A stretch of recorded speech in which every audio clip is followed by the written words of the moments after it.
Assalamualaikum warahmatullahi wabarakatuh. Perkenalkan nama saya Rama Ramadan dengan NIM 2301020032. Di sini saya akan menjelaskan apa itu usability testing.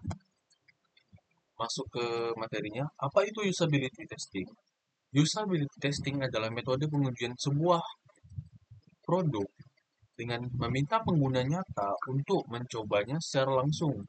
Tujuannya adalah untuk melihat seberapa mudahnya, nyamannya, dan intuitif produk tersebut digunakan secara menemukan letak kebingungan atau kesulitan pengguna.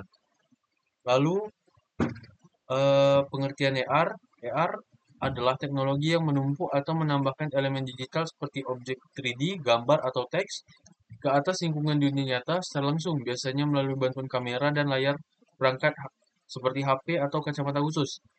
Lalu ada metode penelitian yang saya gunakan, yaitu metode ini menggunakan metode kuantitatif dengan pendekatan deskriptif.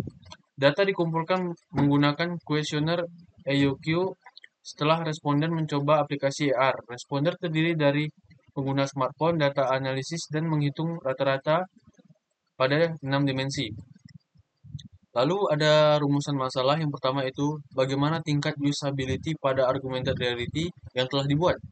Yang kedua, bagaimana pengalaman responden berdasarkan metode UIQ. Lalu, dimensi apa yang memiliki nilai tertinggi dan terendah. Lalu ada tujuan. Yang pertama, mengukur tingkat usability AR yang telah dibuat. Yang kedua, mengetahui pengalaman responden menggunakan metode EUQ dan menganalisis 6 dimensi usability. Lalu ada prosedur penelitian. Yang pertama, menentukan responder minimal 5 orang. Yang kedua, menjelaskan tujuan pengujian. Yang ketiga, responden mencoba aplikasi selama 10-15 menit. Yang keempat, responder mencoba beberapa fitur. Yang kelima, responder mengisi kuesioner EUQ. Yang keenam, responden tidak dalam keadaan sibuk. Yang ketujuh, pengujian didukung secara langsung. Dan yang terakhir, menggunakan smartphone masing-masing.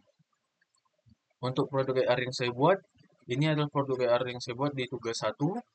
Lalu kita masuk ke dimensi. Yang pertama ada dimensi daya tarik.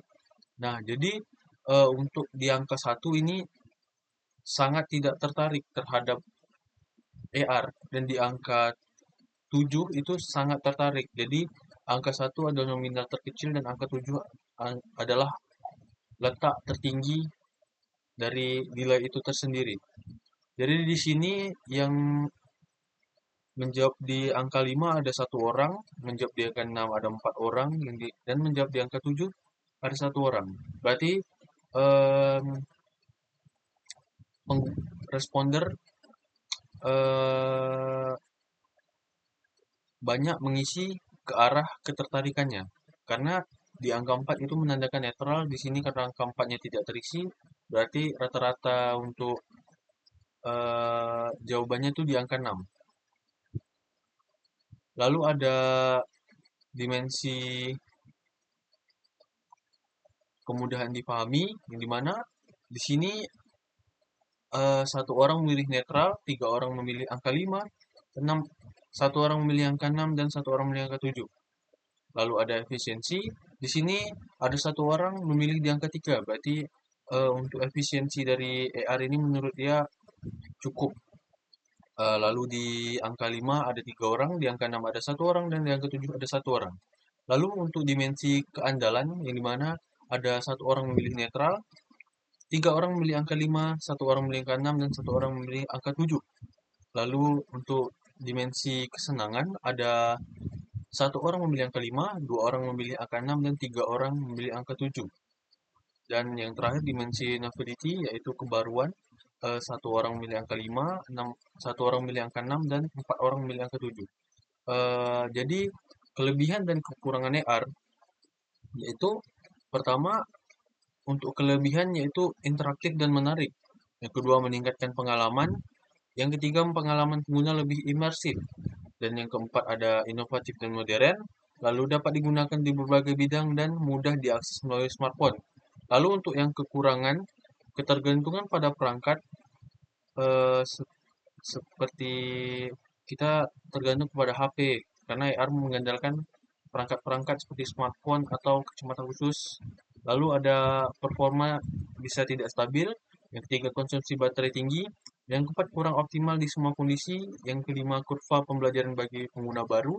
Dan yang terakhir, pengembangan relatif kompleks. Lalu di sini ada analisis hasil yang dimana dimensi tertinggi dipegang oleh simulasi, yang dimana pengguna lebih banyak cenderung ke arah kesenangan, dan yang terendah ada di efisiensi.